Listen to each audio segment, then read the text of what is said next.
같이 은혜를 나누도록 하겠습니다.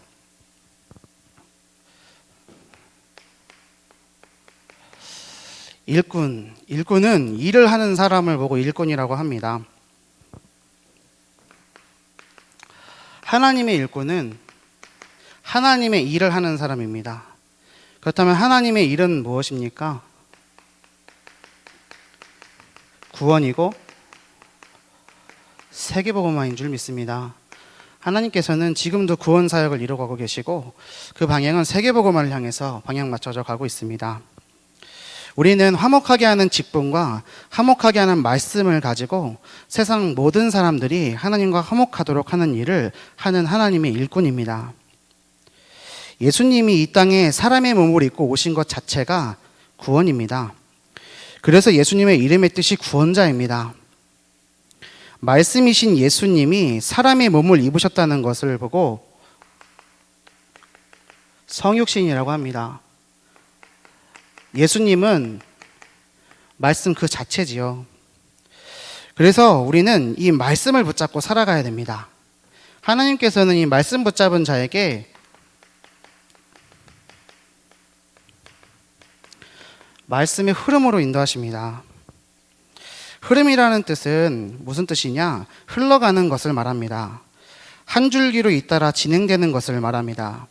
말씀의 흐름이라 할 때는 이 말씀이 세계복음화를 향해서 흘러간다는 것을 의미합니다. 말씀이신 예수님께서 지금도 살아계셔서 하늘 보좌 우편에서 우리를 위해서 기도하시고 우리를 도우시고 그 이름을 믿는 자들을 구원하시고 구속사역을 쉬지 않고 하고 계심을 믿습니다. 그래서 우리는 이 말씀이 흘러가는 방향인 세계복음화에 방향 맞추고 살아가야 될 줄로 믿습니다. 하나님께서는 이 말씀의 흐름을 가지고 어떻게 인도하시느냐?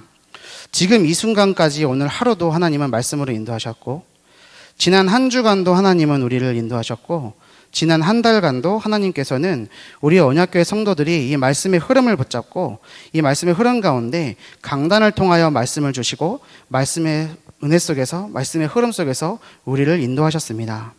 그렇다면 하나님께서 우리에게 주신 말씀이 무엇입니까? 강단에서 주신 말씀을 우리 다시 한번 살펴봐야 되겠습니다. 은혜의 때입니다. 구원의 날입니다. 은혜의 때와 구원의 날이 다른 날이 아니라 이 말씀 붙잡고 하나님이 함께 하시는, 하나님이 일하시는 그 속에 쓰임받는 동역자로 세워지는 그 순간, 그리고 하나님께서 말씀 주시는 그 순간이 은혜의 때고 구원의 날입니다. 그래서 우리는 하나님과 함께 일하는 자로서 하나님의 은혜를 헛되이 하지 않는 자로 쓰임받아야 되겠습니다. 하나님께서 또 무슨 말씀 주셨습니까? 그리스도 안에서 새로운 피조물이라는 말씀을 주셨습니다. 고린도후서 6장의 말씀이 이번 주 주셨던 말씀이고 고린도후서 5장의 말씀을 지난주 우리에게 주셨습니다. 그리스도 안에서 새로운 피조물이 뭡니까? 나를 향한 그리스도의 사랑을 발견하는 겁니다.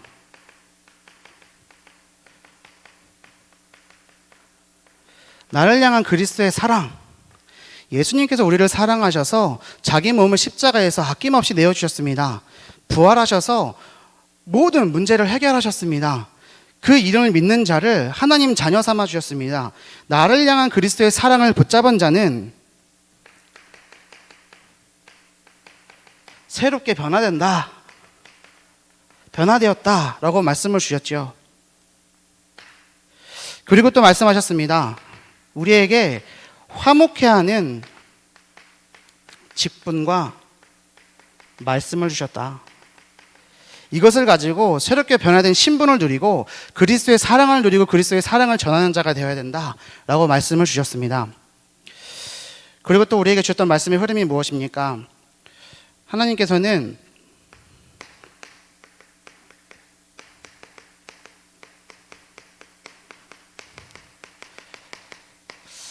복음 직분과 말씀 운동이라는 말씀을 주셨습니다. 고린도후서 4장의 말씀이었죠. 어떤 말씀 운동이냐? 또 어떤 복음 직분이냐? 오직 복음하는 말씀 운동이었습니다. 또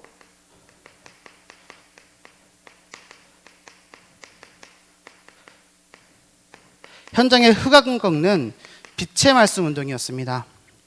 또 반드시 이기는 하나님의 능력의 말씀의 운동이었습니다.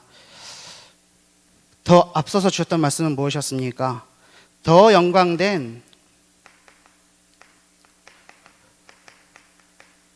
복음 직분이었습니다. 고린도후서 3장의 말씀이었죠.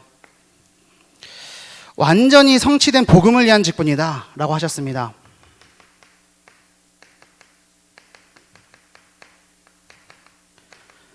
완전히 성취된 복음을 위해서 주신 직분, 그리고 이 직분은 멸망하는 시대에 해답이 되는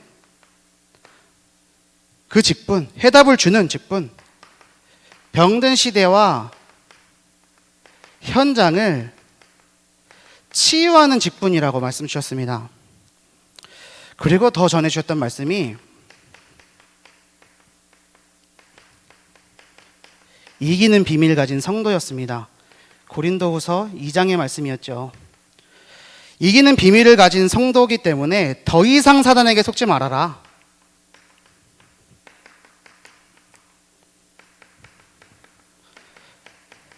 사단에게 속지 말고 하나님의 언약을 붙들어라.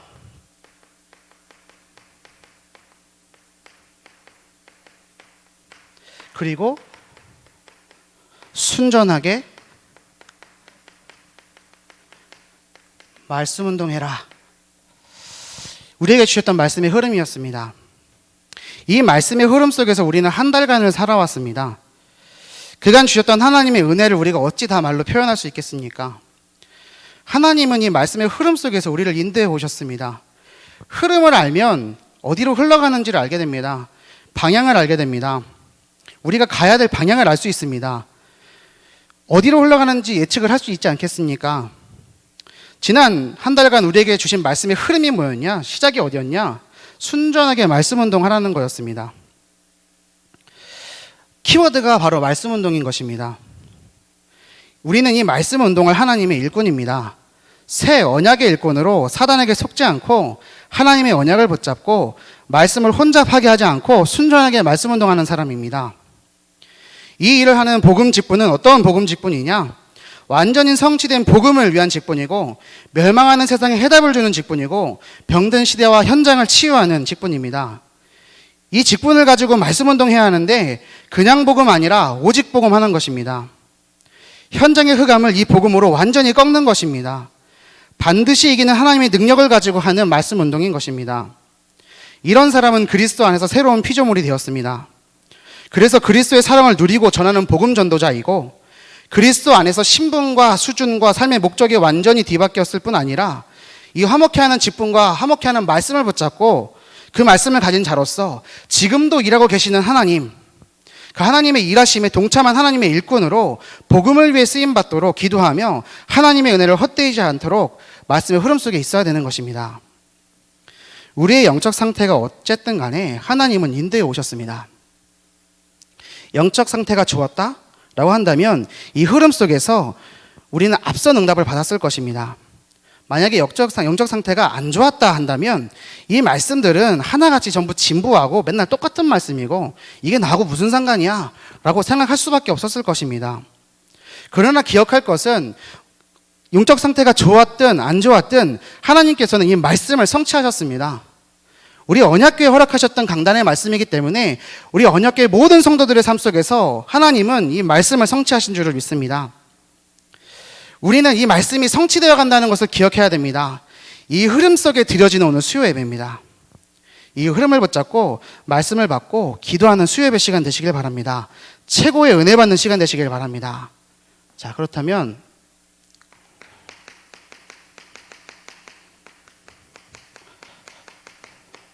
말씀의 시작을 살펴보겠습니다. 2020년이 시작되면서 우리에게 주셨던 말씀이 무엇이었습니까? 원단의 말씀입니다. 예레미야서 33장 1절에서 3절의 말씀을 주셨지요. 내게 응답하겠고 내게 보이리라 말씀 주셨습니다. 어떤 상황이냐면 예레미야 선지자가 어떤 상황 속에 빠져 있냐면 시위대 뜰에 갇혀 있는 상황입니다. 핍박받고 고난받고 문제 있는 것 같고 어려운 것 같은 상황입니다. 어떤 상황이냐면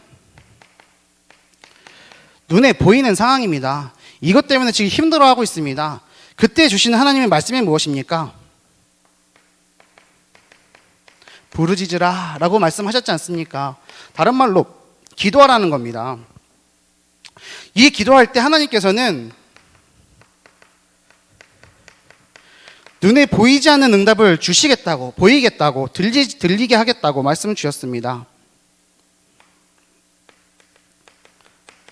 응답하겠고 내게 보이리라.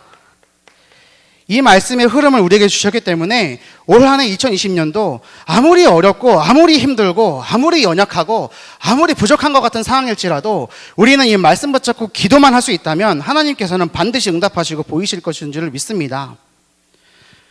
우리는 이것을 붙잡고 기도할 수 있습니다. 이 기도함을 통해서 하나님이 주시는 응답을 우리는 듣고 보게 될 것입니다.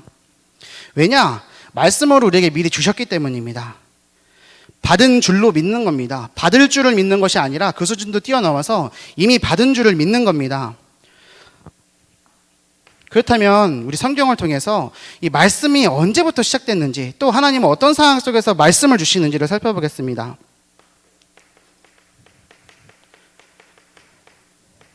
언제 시작되는가?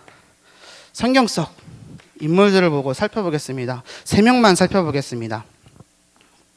첫 번째로 요셉입니다. 17살에 노예로 팔려갔습니다. 저 강대국 애굽으로 팔려갔습니다. 형들에게 꿈 얘기 잘못해서 팔려갔습니다. 아버지는 날 예뻐했는데 배다른 형제 10명이 자기를 싫어하는 겁니다. 죽이려고 하다가 죽이지 못하고 팔려간 겁니다. 겨우 인정받아서 살만한가 싶더니 누명 써서 감옥에 갔습니다. 눈에 보이지 않는 하나님의 일하심은 어떤 것이었습니까? 지금 눈에 보이는 상황은 노예고 감옥에 가 있는 상황입니다. 억울합니다. 하지만 눈에 보이지 않는 하나님의 일하심은 어떤 것이었습니까? 애굽의 총리로 만드는 것이었습니다. 총리가 끝이 아닙니다. 더 정확하게 표현하자면 세계복음화의 꿈을 품은 렘넌트를 통해서 하나님은 세계복음화를 이루시는 하나님의 일하심이었습니다. 요셉을 통해서 하나님은 그렇게 말씀을 주셨습니다. 모세는 어땠을까요? 80세 할아버지입니다. 볼품없이 남루한 옷을 입고 있습니다. 자기 소유의 재산이라고는 손에 쥐고 있는 마른 지팡이 하나뿐이었습니다. 어린 시절은 어땠습니까? 입양합니다. 애굽의 양자였던 화려한 과거는 온데간데 없고 살인자가 되어서 법의 심판을 피해서 광야에서 양치고 있습니다. 장인어른에게 일평생 신세지는 대릴사이 역할을 했습니다. 그러나 그 모든 시간은 어떤 하나님의 일하심이었습니까? 이스라엘 백성이 노예되어 있는 애굽에서 건져내는 해방자로, 메시아가 오실 가나안 땅을 향하여 언약의 백성을 이끌고 가는 지도자로, 선지자로, 하나님의 일꾼으로 쓰임 받는 시간이었습니다. 눈에 보이지 않는 것과 눈에 보이는 것입니다. 우리는 지금 무엇을 보고 있습니까? 세 번째로 다윗을 보겠습니다. 목동입니다. 하는 것이라고는 양치고 악기 연주하고 찬양하고 시짓는 거, 그리고 가끔씩 돌멩이 던져서 양들을 보호하는 일들을 했습니다. 이때 당시에 이런 목동이 다윗 하나만 있었던 게 아닙니다. 흔하디 흔한 목동 중 하나일 뿐입니다. 이 어린 소년을 향해서 하나님께서는 선지자 사무엘을 통해서 기름 뿔병을 가져다가 기름을 붓습니다. 그 이후에 하나님께서 하시는 일들은 어떤 일들입니까? 키가 3m 가까이 되는 골리앗 앞에 선 10대 초중반의 소년을 한번 보십시오. 우리가 그 장면을 비디오로 보고 있다고 생각해 보십시오. 어떤 마음이 듭니까? 큰 칼과 단창과 창과 방패와 갑옷을 입고 있는 장수 앞에 돌멩이 들고 있는 목동 하나 서 있는 겁니다. 누가 이기는 싸움입니까? 성경은 목동인 다윗이 이겼다고 했습니다. 정확하게 표현하자면 만군의 여호와 이름을 가지고 나왔던 하나님의 사람 다윗을 하나님은 사용하셨습니다. 그 다윗을 통해서 하나님께서는 만군의 여호와 이름을 온천하에 선포하셨고, 이 소년을 통해서 언약의 나라인 이스라엘을 강대한 나라로 부흥시키셨고, 예수 그리스도가 이 소년의 계보를 통하여 오셨습니다. 요셉, 모세, 다윗, 이들이 말씀을 받던 시작은 어떤 상황이었느냐? 볼품이 없습니다. 예레미야 선지자처럼 어렵습니다. 갇힌 것만 같습니다. 답답한 상황입니다. 도저히 해결되지 않을 것만 같은 상황입니다. 그 순간에 하나님은 말씀을 주셨습니다. 그 말씀은 무엇이냐? 세계복음화를 향한 말씀이었습니다.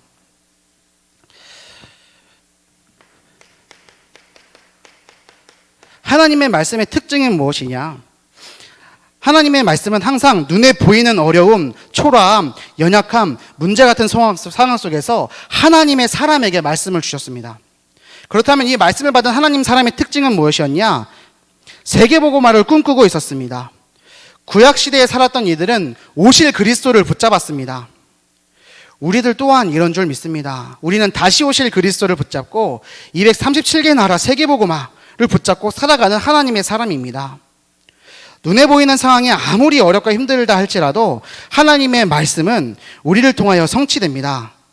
세계복음화는 반드시 말씀 붙잡은 우리를 통하여 성취될 줄로 믿습니다. 그렇다면 두 번째로 눈에 보이는 것과 눈에 보이지 않는 것입니다. 전도자 바울의 고백을 보겠습니다. 고린도후서 4장 18절 말씀. 전도자 바울은 뭐라고 고백합니까? 우리가 주목하는 것은 보이는 것이 아니요 보이지 않는 것이니 보이는 것은 잠깐이요 보이지 않는 것은 영원함이라 라고 고백했습니다. 눈에 보이는 것은 잠깐 있다 사라지는 것들이고 눈에 보이지 않는 것은 영원한 속성을 가지고 있습니다. 우리의 눈에 지금 보이는 상황들은 어떤 상황들이 놓여 있습니까?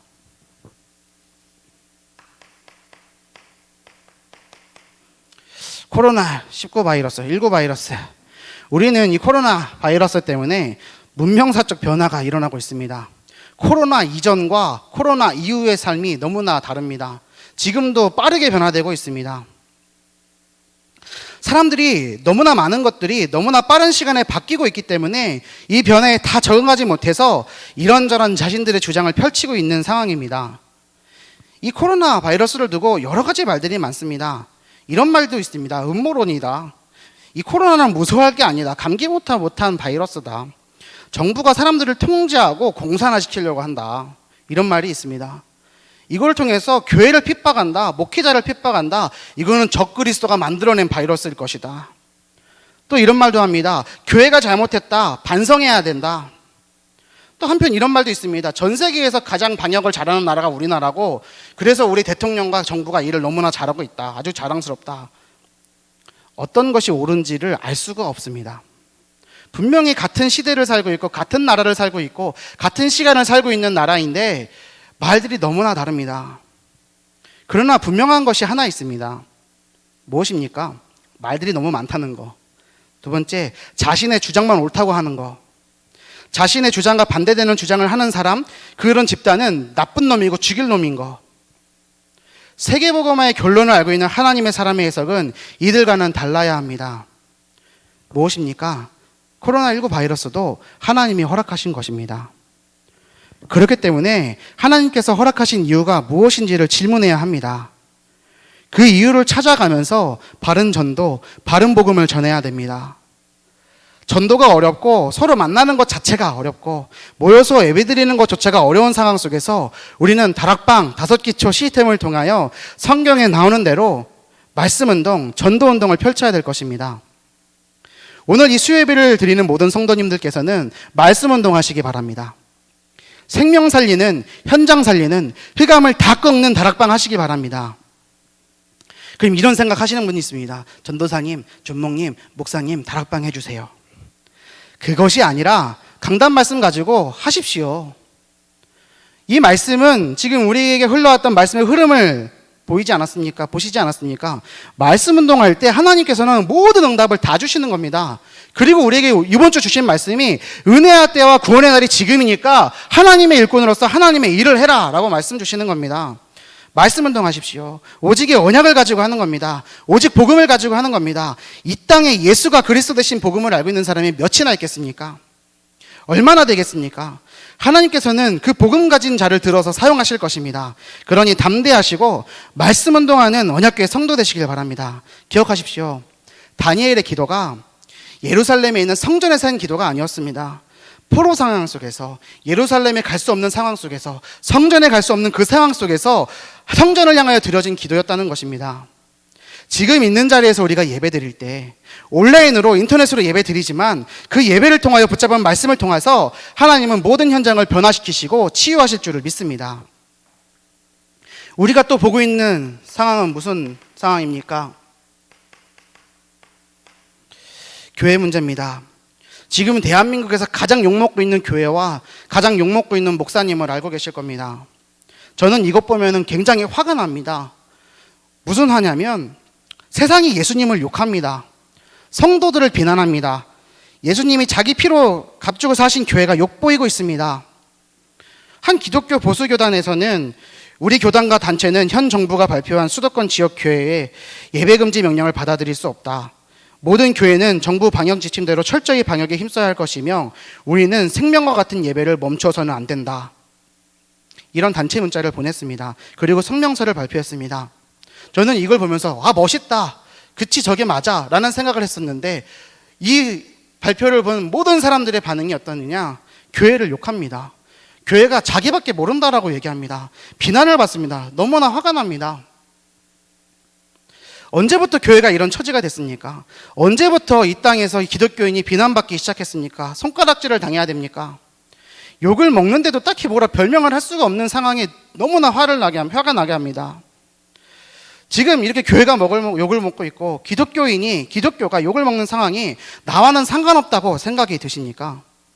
그럴 수도 모르겠지만 만약에 생판 모르는 사람이 내 부모님을 욕을 한다면 내 기분이 어떻습니까? 지금 교회가 욕을 먹고 있고 기독교가 욕을 먹고 있는 건 내 자신이 욕을 먹고 있는 겁니다. 왜 화가 나지 않습니까? 이 상황이 남의 일이 아니라 내 일이라서 너무나 마음이 아픈 것입니다. 근데 이런 생각을 합니다. 모든 사람들이 눈에 보이지 않는 하나님의 역사와 사단의 역사는 보고 있질 않구나. 못 봅니다. 이 말씀이 생각났습니다. 너희는 세상의 소금이니 소금이 만일 그 맛을 잃으면 무엇으로 짜게 하리요? 후에는 아무 쓸데없어 다만 밖에 버려져 사람에게 밟힐 뿐이니라. 왜 교회가 욕을 먹습니까? 맛을 잃었습니다. 무슨 맛을 잃었습니까? 왜 이런 시대가 되었을까요? 담임 목사님께서 예전에 한 달 전쯤입니다. 청소년 세대가 미전도 종독이다라는 이야기를 하신 적이 있습니다. 금요일날 새벽기도 때도 말씀하셨고 그날 금요기도 때도 말씀을 하셨습니다.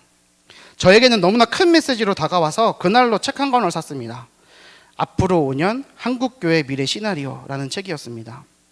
이 책에서 말하는 배경 자료는 2012년도 한국교계 자체 조사 자료를 기준으로 하고 있습니다. 선교학에서 복음화율이 2%에서 5%의 국가를 미전도 종족이라고 부르는데 2012년도에 그것을 기준으로 했을 때 청소년 복음화율이 3.8%, 당시 청소년층인 200만 명 중에서 7만 6천 명만 교회에 출석하고 있다고 조사가 되었답니다. 당시 그 대학생들의 복음화율은 3.5%, 더 떨어졌죠. 더 충격적인 건 설문조사에 참여한 대학생 3명 중 1명인 33.7%가 아예 예수가 누구인지 모른다라고 대답했답니다. 2012년도에 대학 청소년 세대가 2020년 지금 우리들의 청년들이지 않습니까? 2012년도에 저는 대학생이었습니다. 그럼 저는 대학교를 다닐 때 옆에 있는 사람들이 이런 상태였다는 걸 모르고 살았습니다. 지금 조사를 한다면 복음화율이 그때보다 늘었을까요? 줄었을까요?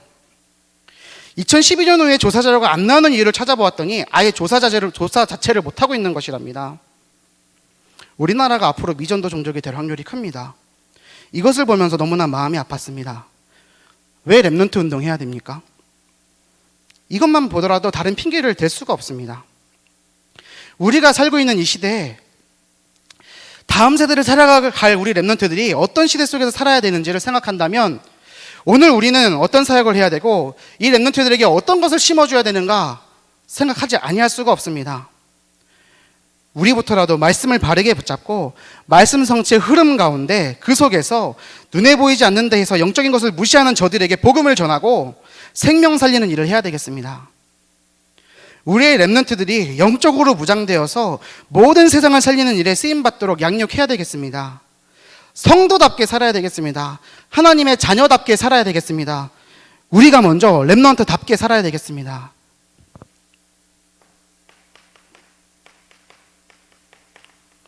세 번째로 우리가 보고 있는 상황이 어떤 상황입니까? 죽음의 문제입니다. 왜 다들 코로나 바이러스 때문에 난리법석일까요? 저는 이렇게 생각합니다. 사람들이 죽음이 두렵구나. 모든 세상 사람들이 죽음을 두려워하는구나. 경제가 무너져가는 걸 뻔히 보는데도 속수무책입니다. 홍수 앞에서 사람들은 아무것도 할 수 없습니다. 지금 태풍이 몰려오고 있습니다. 아무것도 할 수 없습니다. 너무나 나약한 존재입니다. 죽음을 두려워합니다. 눈에 보이지 않을 만큼 작은 바이러스 그 하나 때문에 전 세계 사람들의 공포에 덜덜 떨고 있습니다. 왜냐? 자신의 목숨이 가장 소중하기 때문입니다. 그것이 가장 중요한 가치이기 때문이죠. 그런데도 이런데도 사람들은 죽음을 이기신 예수님을 믿지를 않습니다. 죽음의 문제까지 해결하신 그리스도를 받아들이지를 않습니다. 오히려 욕을 합니다. 지난 7월 24일 제 어머니가 소천하셔서 장례 예배 진행했습니다. 7월 20일이 제 생일이고 7월 13일은 제 남동생 생일이기 때문에 제게는 2020년도 7월이 탄생과 죽음에 대해서 깊이 생각해보는 시간이었습니다. 이 죽음이라는 문제에 대해서 이렇게 깊이 생각해본 적은 없었던 것 같습니다. 어머니의 죽음 앞에서 많은 것들을 생각해봤습니다. 사람들이 이렇게 위로를 했습니다.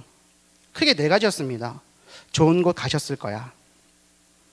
상십이 얼마나 크십니까? 이제 앞으로 좋은 일만 남았는데 고생만 하다 가셔서 어떡하노?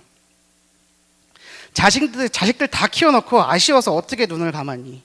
등등등. 저는 이 말 듣는데요. 물론 저를 위해서 위로해 준다는 말씀이었지만 하나도 위로가 되질 않았습니다. 눈에 보이는 것만을 보고 살아가는 사람들을 확인했습니다. 물론 장례식이라는 엄숙한 분위기 때문에 천국 입성하신 것을 축하드려요 라고 할 수는 없겠죠. 우리나라 문화권에서는 어렵지 않겠습니까? 이해를 했습니다마는 이들의 위로가 전혀 위로가 되지 않는 것을 보면서 저는 한 가지를 발견했습니다. 복음 없으면 참된 위로 없구나.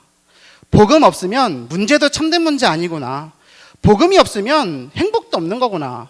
복음이 없으면 슬픔조차도 제대로 슬퍼하지를 못하는 거구나. 그래서 저는 오직 복음의 가치를 발견했습니다. 너무도 눈에 보이는 것만을 가지고 살아가는 사람들을 보면서 죽음의 문제 앞에 기쁨과 해방을 누리지 못하는 사람들을 보면서 저는 많은 메시지들을 정리할 수가 있어서 감사했습니다. 사람들이 너무도 눈에 보이는 것만을 가지고 살아가는 것 같습니다. 우리 언약교회 모든 성도는 눈에 보이지 않는 하나님의 역사를 보아야 할 것입니다. 그렇다면 세 번째로 무엇이 영원한 것인가?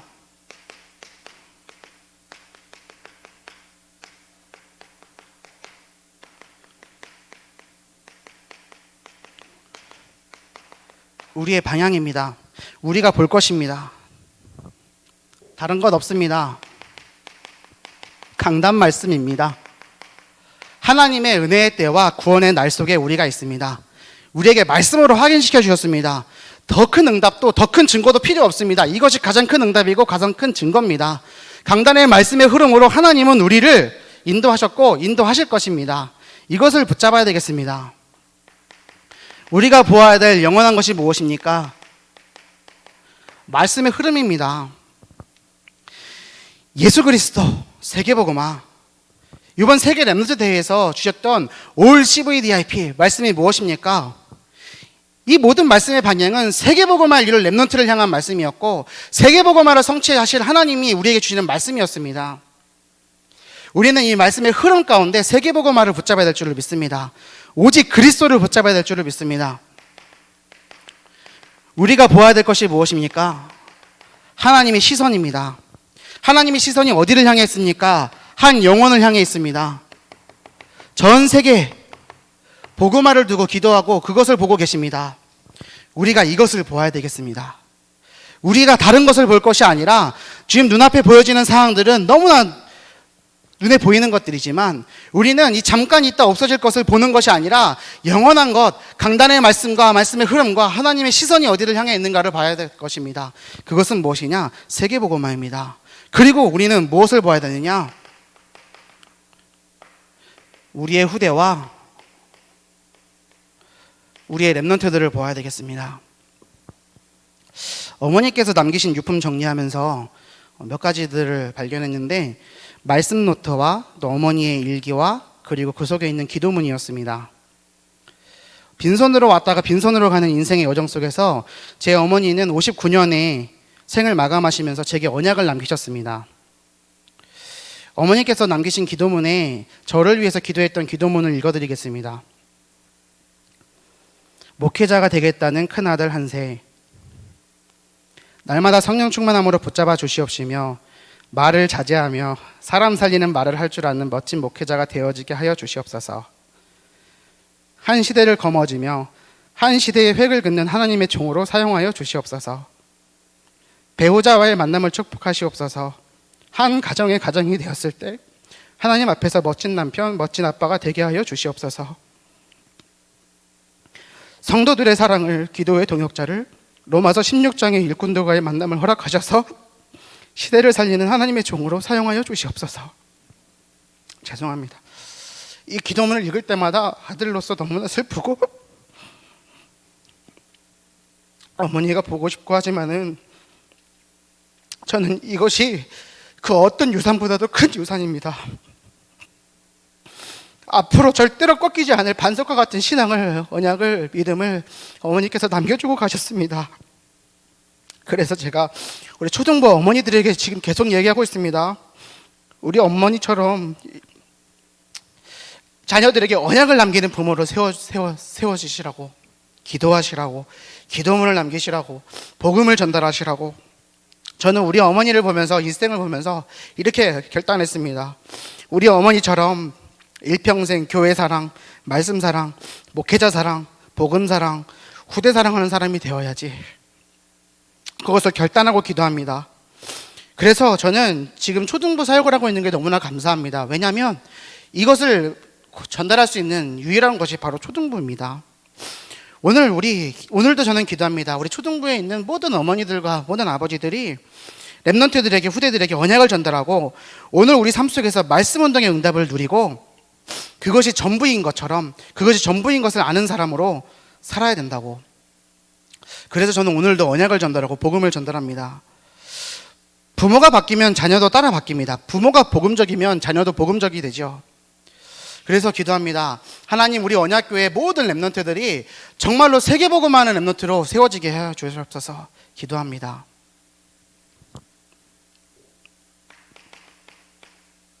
결론입니다. 우리는 어떤 일꾼입니까? 하나님의 일을 하는 하나님의 일꾼입니다. 그래서 마지막으로 꼭 붙잡을 것이 있습니다.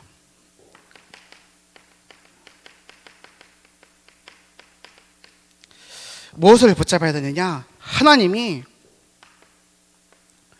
우리와 함께 하십니다. 하나님이 우리를 인도하십니다.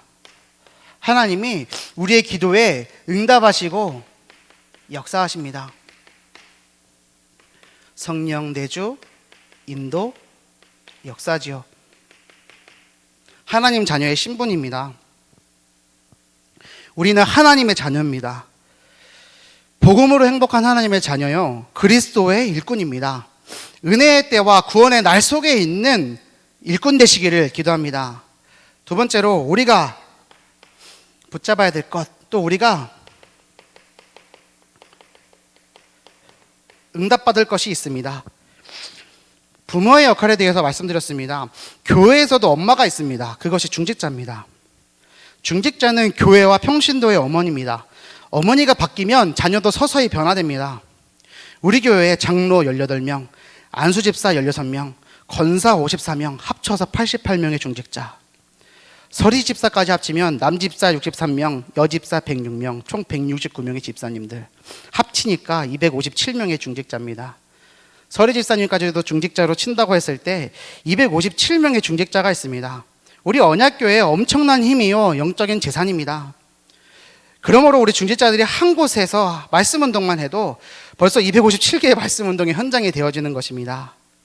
말씀 운동의 장이 펼쳐지는 겁니다. 하나님의 일하심과 하나님의 열심은 오늘도 우리 언약교를 통해서 300말씀 운동이 회복되고 죽어가는 많은 현장에 복음이 증거되기를 원하시는 것입니다. 이 시대적 미션의 주인공 되셔서 응답받으시기를 바랍니다. 기도하겠습니다. 사랑의 하나님, 은혜를 감사드립니다. 광야길을 걸어가는 듯한 우리의 인생을 그냥 내버려 두지 않으시고 복음을 주셔서 구원해 주시니 감사를 드립니다. 강단을 통한 생명의 말씀을 주셔서 그 말씀 붙잡고 하나님의 은혜의 때와 구원의 날을 누릴 수 있도록 하심에 감사를 드립니다. 오늘 우리에게 주신 말씀의 흐름을 붙잡게 하옵소서. 우리에게 복음을 주신 이유가 오직 영혼 구원에 있음을 믿습니다. 그 위를 위하여 하나님께서 쓰시는 일꾼이 되게 하시옵소서. 은혜의 때와 구원의 날이 바로 말씀 붙잡고 기도하는 오늘임을 믿사오니 하나님 아버지, 우리 삶 속에 이 말씀이 성취되는 것을 보게 하시고 응답하시옵소서. 우리 교회의 300말씀 운동이 하나님의 일하심 속에 반드시 응답될 줄을 믿습니다.